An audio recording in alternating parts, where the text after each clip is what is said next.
ninguna palabra corrompida salga de su boca.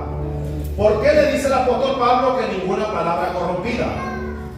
Porque los seres humanos, después de la primera palabra corrompida, viene la segunda, luego viene la tercera, y luego se nos hace un hábito tener palabras corrompidas en nuestra boca. Cuando hablamos de palabras corrompidas, no solamente son las malas palabras que hablamos en el salvadoreño, porque si usted conoce, los salvadoreños son buenos para decir malas palabras. Todos tenemos un pariente que es florido en palabras, y fíjense que a los que no son creyentes, la gente no dice nada y no se les oye mal. Pero si oímos a uno de ustedes diciendo una mala palabra, a usted no le luce, fíjense, no se le oye bien. No se nos oye bien cuando nosotros decimos palabras corrompidas, porque nosotros tenemos que decir solamente palabras que sirvan para edificar. Entonces, cuando hablamos de palabras corrompidas, no solamente hablamos de malas palabras, las que todos ustedes conocen, no hace falta que se las digamos. No solamente esas son palabras corrompidas. Las palabras corrompidas también son aquellas que sirven para destrucción, porque lo contrario a edificar, destruir. Y si usted está diciendo una palabra que va a destruir la vida de alguien más, si usted está diciendo una palabra que va a destruir el testimonio de un hermano siendo mentira, usted está sobreedificando de una manera contraria o de una manera incorrecta. Entonces acá el apóstol Pablo le dice: ninguna palabra corrompida salga de tu boca, porque de toda palabra mala o corrompida o ociosa o mal dicha que digamos, vamos a dar cuenta. Y esto no es nuevo. Este mensaje es un mensaje que se viene predicando desde que nosotros entramos al Evangelio. Este mensaje se nos viene diciendo, si usted cuenta cuántas veces le han enseñado esto, quizás perdemos la cuenta, porque los pastores, los predicadores enseñamos y decimos y la gente dice lo mismo, nos van a enseñar, lo mismo nos enseña. Pero el apóstol Pablo dijo: yo no me cansaré de decirte las mismas palabras, las mismas cosas, porque de nada va a servir de que digamos eso yo ya me lo sé, porque algunos de ustedes ya sabe esto, o la gran mayoría de ustedes ya sabe esta palabra que dice: ninguna palabra corrompida salga de tu boca. Pero no va a servir de nada de que tengamos ese conocimiento, no va a servir de nada que hablemos de que el pastor habló bien bonito y dio una buena enseñanza, pero al salir del portón por allá se nos olvida todo lo que aquí hemos aprendido. Y al salir del portón hacia nuestros hogares o nuestras casas, no pongamos en práctica lo que la palabra del Señor dice. No va a servir de nada que tenga conocimiento, porque la Biblia dice que hasta los demonios creen y tiemblan. Ellos tienen conocimiento y ellos tienen mucha más fe que todos nosotros, los demonios. Pero no hace falta tener conocimiento, no hace falta tener fe. Lo necesario es poner en práctica la palabra del Señor, porque poniendo en práctica esta maravillosa palabra, tenemos la certeza que el día que muramos o el día que Cristo venga por su iglesia, nos vamos a gozar con Él. Así que si usted ya ha escuchado este mensaje y usted se sabe de memoria este texto, quiero decirle, querido hermano y querida hermana, que usted necesita ponerlo en práctica hoy. Necesita iniciar hoy. Si usted tenía un vocabulario que no era el correcto estando fuera del Evangelio, hoy en día tiene que cambiar su vocabulario. ¿Sabe quién conoce nuestro vocabulario después de Dios? Nuestra familia. Porque nosotros decimos: qué bien se ven los hermanos acá, qué bonita se ve la iglesia, dicen algunos hermanos desde acá. Y es verdad, se ven bien. Pero nuestra familia nos conoce porque vive con nosotros. Nuestra esposa sabe cómo es nuestro comportamiento. Nuestro esposo sabe cómo es nuestro vocabulario. Y la palabra del Señor sigue diciendo, y se nos va a seguir enseñando hasta el día que el Señor venga, que de toda palabra torpe que salga de nuestra boca, vamos a dar cuentas al Señor. Así que la enseñanza es: ninguna palabra corrompida salga de tu boca. Dice la palabra, sino la que sea buena para la necesaria edificación. Dijimos que cuando hablamos de edificación es construcción. Y el mismo apóstol Pablo enseña en 1 Corintios capítulo 3, versículo 10: conforme la gracia, dice, de Dios que me ha sido dada, yo como perito arquitecto puse el fundamento y otro edifica encima. Pero cada uno mire cómo sobreedifica. Cuando acá el apóstol nos dice cada uno mire cómo sobreedifica, significa de que cada quien va a dar cuentas. Usted tiene que ver por lo suyo. Si su hijo está pequeño, vea por su hijo, pero usted tiene que ver por su salvación. A mí eso me encanta del Evangelio, me agrada del Evangelio. Y el Señor no pudo haber hecho mejor las cosas, porque yo voy a dar cuentas por mi testimonio. Y usted va a dar cuenta por su testimonio, por su vocabulario y por las palabras que salgan de su boca. El apóstol Pablo dice: yo soy el perito arquitecto, puse el fundamento, porque esta iglesia tiene un fundamento. Si hablamos de fundamentos materiales, los que son constructores saben que los fundamentos se hacen en piedra. Jesucristo dijo: yo soy la principal piedra del ángulo. Si hablamos en el término espiritual, el apóstol Pablo decía: yo soy el perito arquitecto, o sea, un arquitecto experimentado, un arquitecto conocedor, un arquitecto con un título. Ese es un perito arquitecto, alguien que tiene conocimiento de lo que está hablando. Y el apóstol Pablo tenía conocimiento de lo que estaba hablando. En esta iglesia, si hablamos, cuando esta iglesia inició, ¿quién fue el primer pastor de esta iglesia? ¿Alguien se recuerda? Si se acuerdan, no están tan jóvenes algunos. Ese primer pastor fue el perito arquitecto de esta congregación, porque él inició acá. Él fue el que dio inicio a esta obra. El Señor sabe cómo inició esta obra. Y todos nosotros tenemos un breve conocimiento cómo inició la obra. Él fue el perito arquitecto de la iglesia Apóstoles y Profetas del Cerro. Él dio inicio. Lo que el apóstol Pablo le decía a la iglesia de Corintios. La iglesia de Corintios era una iglesia grandísima, pero corrompida, pero lejos del Señor. No quería nada del Señor. Era una iglesia grande, pero estaba lejos de seguir los parámetros que la palabra del Señor decía. Dice el apóstol Pablo de esta iglesia de Corintios: yo soy el perito arquitecto, yo puse el fundamento, yo inicié, dice el apóstol Pablo. Pero cada quien vea cómo sobreedifica, porque nadie pone otro fundamento que el que está puesto, el cual es Jesucristo. Todo pastor, todo enseñador, todo maestro, todo predicador que venga a este lugar y no le hable de Jesucristo crucificado, que resucitó al tercer día y que ahora está a la diestra del Padre, tiene un mal sobreedificamiento. Pero en este lugar seguimos predicando que Jesucristo vino al mundo, murió por su pecado, fue muerto a causa del pecado suyo y del pecado mío, pero al tercer día resucitó y hoy está a la diestra de Dios. Y un día, si usted es fiel a Él, vamos a morar con Él. Seguimos predicando a Jesucristo. Aquí no se cambia el mensaje. Todo lo que enseñamos es afín a parecernos al testimonio de Jesús, porque seguimos siendo discípulos de Jesús.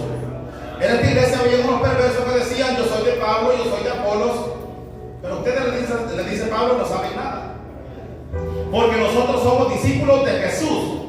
Nadie puede poner otro fundamento que no sea el que ya está puesto. Nuestros antepasados, todos los pastores que hubieron acá, desde hermano Wilber, hermano Smith, hermano Rogelio, para atrás, que ustedes se lo saben mejor que yo, tuvieron que haber sobreedificado sobre ese mismo fundamento del apóstol Pablo, sobre el fundamento de Jesucristo. Dice el versículo 12: y si sobre este fundamento alguno edificare, vea bien, hay 6 formas de edificar. Número 1 dice: edificare oro, plata, piedras preciosas, madera, heno y hojarasca. Hay 3 sobreedificaciones que son de calidad, que son de altura: oro, plata y piedra preciosa. Pero también hay otros que sobreedifican en madera, dice heno y hojarasca. ¿Qué pasa con la hojarasca? Hombre, un poquito de fuego la termina. Algunos predicadores no somos la llamarada de Tusa, como decimos algunos, el buen salvadoreño. Nos gusta gritar, nos gusta danzar y nos movemos por todo el escenario y enseñamos bien a algunos, pero ¿qué pasa con nuestro testimonio? ¿Qué pasa con mis hechos? Algunos somos buenos para hablar, pero somos malos para hacer. Y el mejor testimonio que debo tener yo y que debe tener usted es su comportamiento con su familia, con la comunidad y con su prójimo. Porque no va a servir de nada de que yo sea un buen orador, un buen predicador, un buen pastor, si al final yo salga reprobado. Qué terrible va a ser que muchos de los que nos oyeron salgan aprobados y yo salga reprobado. Eso va a ser terrible. Entonces dice el apóstol que si edificas en oro, plata, piedras preciosas, madera y hojarasca, la obra de cada uno, dice el versículo 13, se hará manifiesta, porque el día la declarará, pues por el fuego será probada. De esas 6 cosas que el apóstol Pablo habla, ¿cuáles cosas se queman? ¿Se quema el oro? No se quema. ¿Se quema la plata? Tampoco se quema. Las piedras preciosas no se queman. La madera, heno y hojarasca, eso sí se quema. Entonces, esas obras que nosotros hemos hecho para sobreedificar, algunas no nos han servido para nada. Algunas han sido obras para destrucción más que para edificación. Y el apóstol Pablo dice que la luz del día va a hacer manifiesta cada obra que nosotros hayamos hecho. Si permaneciere la obra de alguno que sobreedificó, recibirá recompensa. Lo que el Señor habla en el juicio del trono blanco. Cuando usted esté delante del trono blanco, no para juzgarlo y enviarlo al infierno, sino para darle la corona que el Señor tiene preparada para usted. Darle los galardones que el Señor tiene preparada para usted por su servicio a la obra. Por eso es que después la palabra dice que nos vamos a arrodillar delante de los pies de nuestro maestro y vamos a tirar la corona delante de él. Porque no va a servir de nada corona. Porque no nos vamos a sentir quizás indignos con esas coronas, viendo tanta majestad de nuestro Señor Jesús. Y acá dice el apóstol Pablo en el versículo 15: si la obra de alguno se quemare, él sufrirá pérdida. Si su obra se quema, él va a sufrir pérdida. Usted sufrirá pérdida. ¿Por qué se quema la obra? Bueno, porque hemos mal sobreedificado. Porque no estamos diciendo las palabras correctas que la Biblia o la Escritura quiere que nosotros digamos. Porque ya la Biblia dice: ninguna palabra corrompida salga de tu boca. ¿Qué pasa cuando hablamos con nuestra familia y estamos hablando del culto y estamos hablando de los hermanos que pasaron al frente a cantar una alabanza, o estamos hablando del predicador o del hermano que presidió el culto, y en vez de nosotros hablar palabras de edificación nos ponemos a destruir a nuestros hermanos? Había un predicador que contaba de que él se ganó en una ocasión a un hermano para el Señor Jesús. Él era de la iglesia católica. Dice que se lo ganó para el evangelio. Al siguiente domingo el muchacho fue al culto, el que se ganó para el Señor. Dice que después ellos lo invitaron a comer unas pupusas. Fueron a comer, fue el pastor, fue otro hermano y el amigo que habían ganado a Cristo. De repente se pusieron a hablar los 2 creyentes viejos. Mira, dice que le dijo: ¿oíste al predicador? Sí, va, que andaba bien perdido, dice que le dijo. Sí, hombre, dice que le dijo: esa forma de predicar, no, andaba mal. Y empezaron a hablar de medio mundo. Y el que estaba recién acerco, escuchándole todo. ¿Qué pasa con nuestro vocabulario o lo que nosotros decimos delante de los amigos? Que algunos hablamos, ustedes hablan entre ustedes mismos, de nosotros. Y a veces nosotros hablamos de todos ustedes delante de los amigos. Dice el pastor que le dijo al muchacho: miren, hombre, dice que le dijo, lo interrumpió. Yo quizás me voy por la iglesia católica de vuelta. Y le digo: si estaba mejor allá, dice que le digo allá, nadie habla de otro. Allá no se lo comen a uno y ustedes yo veo que están haciendo. Bueno, aquellos ya se llenaron, dice que le digo, tanto que están comiendo los otros hermanos. Allá no, porque es cierto. Mi hermano me dice que andaba hoy con una excursión, mis hermanos en viajes, y andaban por San Isidro, no sé dónde, una excursión católica. Ellos andaban en su peregrinaje de virgen de no sé qué, pero me dice, ya dijeron que en la noche van a ir a tomar todos allá. Dicen que ninguno, hoy es día de tomar, dice el Señor, que los mismos perversos aquí no. Pero ¿quién habla mal de ellos? ¿Quién dice, andaban en el día en peregrinaje y los vemos, y en la noche los vemos tirados ahí en la cuneta? ¿Quién dice algo? Nadie. No nos sorprendemos, ni el mundo se sorprende. Ah, pero que vea un hermanito de los centinelas de Cristo soñado allá. Dios guarde. Si les toman fotos y lo suben a un carro, hacemos todo. Rapidito lo hacen famosos.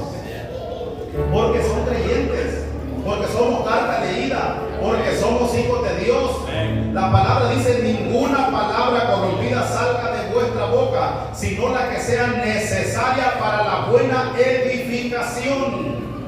Dijimos que edificar es construir, que sea buena para la construcción necesaria en el Evangelio de Cristo. ¿Qué es necesaria edificación? Necesitamos nosotros sobre edificar. Dijimos que edificar era construir. Nosotros muchas veces hemos mal sobre edificado. Hace poco me tocó hablar con un joven de parte de esta iglesia. Mire bien la historia. Fuimos a comprar nosotros a San Miguel con mi hermano Moisés a una tienda que todos ustedes conocen. Compramos nosotros un material que necesitábamos para la iglesia y el muchacho se equivoca. Nos da un material que era más caro al que nosotros pedimos. Nosotros no sabemos de ese material, yo no sé de eso. Nosotros usamos el material que necesitábamos. Cerca del mes de haberlo comprado, me llama el muchacho molesto y me dice: fíjese que nos equivocamos en la entrega, ustedes necesitan traernos el material o ustedes necesitan pagar el resto de lo que se equivocó la persona que le dio el producto de acá. ¿Y quién se equivocó? Le digo yo me equivoqué, me dijo. Y entonces, ¿quién tiene que pagarlo? Le digo yo. No, ustedes, me dijo. Pero ¿por qué le digo yo si el que te equivocaste fuiste vos? No, me dijo, pero bueno, yo no quiero pelear con ustedes. Me dijo, tráiganme el producto o paguen el dinero. Si no, me dijo, sencillo, voy a llegar con la policía, me dijo, y todos ustedes van a ir presos, ahí tuvieran todos ustedes presos. Bueno, dije yo, van a traer varias patrullas porque somos varios acá. Mire, me molesté de verdad. Y le digo al muchacho, fíjate, le dije yo que nosotros no tenemos culpa, la culpa es tuya. Y le pregunté a unos amigos que trabajaban ahí, me dicen, no, me dijeron, no le hagan caso porque es culpa de él se equivocó. Lo que él no quiere es pagar el mismo error de él. El muchacho me dice, es así. El muchacho maltrata a la gente y el muchacho se equivoca y luego quiere que la otra gente pague por él. Luego me vuelve a hablar y me dice, bueno, ¿y qué pasó? Me dijo, 7 días, no va a venir a pagar, me dijo. Le digo, fíjate que ando bien ocupado, le digo yo. Hagamos algo, le digo yo. Para evitar dificultades, porque yo no quiero tener problemas, me voy a hablar con tus superiores, le digo yo. Y ya me había dicho que hasta el canal 23 no iba a sacar. Si no me pagan, me dijo, ahí van a salir en canal 23, me dijo. Y era más Moisés que afligido estaba. Ya se miraba ahí en TVO. Miren, me molesté porque yo he trabajado en atención al cliente. Y una de las cosas con las cuales yo trato de ser amable, que ustedes no conocen mi temperamento, es otra cosa, pero yo soy bien delicado. Pero trato de ser amable. Y le digo al muchacho, voy a arreglarme con tus superiores, le digo yo, porque con vos no se puede. Y le digo a un amigo que se llama Santiago, mire, Santiago, le digo, pasó esto y esto. Mira, me dijo, gracias porque me dijiste. Voy a hablar con la dueña del negocio. La dueña del negocio me dijo, si no lo corre va a andar cerca, me dijo. Pero tiene, porque no es primera vez que lo hace. Ya lo he hecho un montón de veces. Anteriormente yo había pedido el número de teléfono a un amigo de San Miguel, del jefe de los muchachos. Y me dijo, ¿y para qué ocupas ese número? Me dijo. Fíjese, le conté la historia a los dos hermanos, al hermano que trabajó ahí y a un amigo. Cuando le conté la historia me dice, mira, me dice, cuando uno tenga la dificultad, me dice, a uno le cuesta ver las cosas. Es más fácil que alguien vea la dificultad desde fuera. Fíjate, me dijo que ustedes son creyentes y ustedes son una iglesia de Dios. Ese muchacho no tiene mandamiento. Los que tienen mandamiento son ustedes. ¿Por qué no pagan eso mejor? Me dijo, y se evitan toda dificultad. Al muchacho le van a hacer mal, me dijo, posiblemente lo corra porque se lo merece. Pero él no tiene mandamiento. Le vamos a dar un mal testimonio a la obra del Señor. Hombre, dije yo, andaba perdido.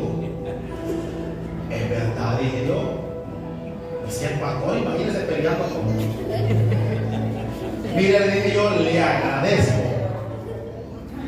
Yo en ningún momento lo maltraté. Yo solo le dije, voy a hablar con tus superiores porque no me ha gustado la forma que nos han tratado. Me dice el hermano amigo, ¿y por qué no aguantas el vituperio? Me dijo, aguantate. Si no somos creyentes, me y ustedes lo quieren aguantar ese poquito, me dijo. Es más, me dijo, para ponértela más fácil, mandame la factura, yo voy a mandar a pagar eso. Otra pilla. Me dio todavía otra, al revés. Yo lo voy a mandar a pagar, me dijo. Él lo mandó a pagar. Se lo voy a pagar porque por pena va a decir de que. ¿Qué pasaría si yo hablo con la dueña del negocio y hablo con el muchacho? Posiblemente lo hubiera corrido. Porque ya me dijo el amigo, pues él tiene historial de maltrato con los clientes. Es un mal vendedor, es un mal trabajador. Lo hubiera corrido porque nosotros de la iglesia lo vimos que no es pecado, porque yo en ningún momento vi pecado el hecho de querer defendernos, porque pues nos teníamos derecho. Yo le dije a él, si yo nunca te he faltado el respeto, no tenés por qué faltarme el respeto vos a mí. Es tan sencillo como te respeto, me respetás. Eso es así. Pero hay personas que no tienen ese conocimiento. Y me dijo el amigo, el creyente o los creyentes son ustedes. Él no es creyente. ¿Qué hubiese pasado si hubiera peleado con él? Y si le hubiera mandado a decir, si él me decía una cosa, yo le dijera 10. Y de repente de verdad salimos en Canal 23 todos. Dios guarde, iglesia del cerro, todos están presos en Bartolinas. Era algo bien ilógico porque el muchacho lo decía solo por intimidar. No podía hacerlo porque pues por leyes es complicado. Pero cuando nosotros somos humildes y aprendemos que en el Señor nosotros tenemos que aguantar el vituperio, cuando aprendemos nosotros que en el Señor nosotros tenemos que decir palabras para sobreedificar, y que no sea sobreedificar en heno o hojarasca o en madera, porque esa obra va a ser quemada. Yo no necesito que usted diga, pastor, que buena gente. No, si yo quería meter el precio de muchacho. Sí, fue el amigo que me iluminó de parte del Señor. Porque el Señor me habló por medio de él y me dijo, no, si vos sos creyente, ¿qué te está pasando? Nos ha pasado a nosotros muchas veces. Queremos defendernos nosotros y no dejamos que sea el Señor que nos defienda. No dejamos que sea el Señor que pelee en nuestra batalla. Aquel apóstol Pablo dice en el versículo 29 siempre, para la necesaria edificación, a fin de dar gracia a los oyentes. ¿Ha escuchado ustedes a sus hermanos hablar que da gusto escucharlos hablar? Esos ancianitos que son humildes y que da gusto hablar con ellos. Yo tengo muchos ancianos que son amigos y desde joven he sido así, he sido bien amigo de los ancianos. Mi hermano me decía, ¿por qué te gusta ser amigo de los viejitos? Me decía. Mira, le dije yo, porque me aprendo mucho la historia de ellos. Un anciano le cuesta la misma historia, se la cuenta en 10 veces. Yo tenía un anciano y amigo de que lo visitaba, me contaba una vez la historia. Iba y me contaba la misma historia. Iba y de vuelta la misma historia. Pero lo hacía con una mansedumbre y con una humildad que a mí pues me daba hasta gracia escucharlos. La Biblia dice, a fin de que de dar gracia, dice, a los oyentes. Que cuando usted hable esa palabra se le oiga con gracia. Que cuando usted hable esa palabra edifique al que lo está oyendo. Dé gracia al oyente. Pero si cuando usted lo oye una persona que no es cristiana y diga yo para ser como hermana fulana, mejor no voy a la iglesia. O yo para ser como esos hermanos que entre ellos mismos se pasan acabando, afuera dicen hartando, mejor no voy a la iglesia. Dicen los amigos. Estamos sirviendo de algo, de piedra de tropiezo. Y si servimos de piedra de tropiezo, la Biblia dice que es mejor que nos atemos una piedra de molino y nos arrojemos al mar. Porque estamos siendo afrenta al evangelio del Señor. Y lo más grave es que estamos invalidando el sacrificio de Jesús por nuestro mal comportamiento en la sociedad. Tenemos que tener un buen comportamiento, porque acá dice en los versículos anteriores, el que hurtaba dice, no hurte más, sino trabaje, haciendo con sus manos lo que es bueno para que tenga que compartir con el que padece necesidad. Airaos, pero no pequéis, no se ponga el sol sobre vuestro enojo, desechen la mentira, hable verdad cada uno con su prójimo, porque somos miembros los unos de los otros. Y mire qué importante lo que dice el versículo 30. Y no contristéis el Espíritu Santo de Dios, con el cual fuiste sellados para el día de la redención. Usted tiene el Espíritu Santo de Dios dentro. Si usted es un cristiano genuino que le entregó su corazón al Señor y el Espíritu Santo de Dios entró en usted, usted lo tiene ahí. En el Antiguo Testamento el trabajo del Espíritu Santo era ocasionalmente. Si no se recuerda, Saúl de repente estaba hablando bien, pero de repente los malos espíritus lo invadían en el Antiguo Testamento. De repente el Espíritu Santo llegaba y luego el Espíritu Santo ya no estaba. Dentro de la iglesia del Señor, dentro de usted, el Espíritu Santo está siempre. Pero ¿qué pasa? Con su comportamiento y con mi comportamiento muchas veces lo contristamos. Por eso dice el versículo 30, no contristéis al Espíritu Santo de Dios, con el cual fuiste sellados para el día de la redención. Fuimos sellados con el Espíritu Santo. Los ángeles van a venir y van a ver quién tiene el Espíritu Santo. Los ángeles van a decir de este grupo que está acá, este y este tiene el Espíritu Santo, el otro no tiene nada. Esas son las alas, el Espíritu Santo. Luego dice el versículo 31, quítese de vosotros toda amargura, enojo, ira, gritería, maledicencia y toda malicia. Antes ser benignos unos con otros, misericordiosos, perdonándoos unos a otros como Dios también os perdonó a vosotros en Cristo. Lo que nosotros tenemos que perdonar es bien poquito. El Señor nos perdonó todo a nosotros y nosotros ese poquito no queremos perdonar. Ese poquito de vituperio no queremos aguantar. Nosotros queremos defendernos y que nadie nos haga nada, y nosotros queremos que toda la vida nos vaya bien y no sufrir en el Evangelio. Y Cristo dijo, en el mundo tendrán aflicción, pero confíe, dijo Jesús, yo ya vencí al mundo. Y si Jesús venció al mundo, también usted lo va a vencer. Si Jesús aprendió de su Padre a poder sufrir, porque tuvo que aprender Jesús, porque en cierta ocasión él dijo, Padre, si fuese posible, pase de mí esta copa. Él sentía el dolor, la angustia que sentía en su alma, en su cuerpo, era tan terrible que le dijo, Padre, si es posible, pase de mí esta copa. Mas no se haga mi voluntad, sino se haga tu voluntad.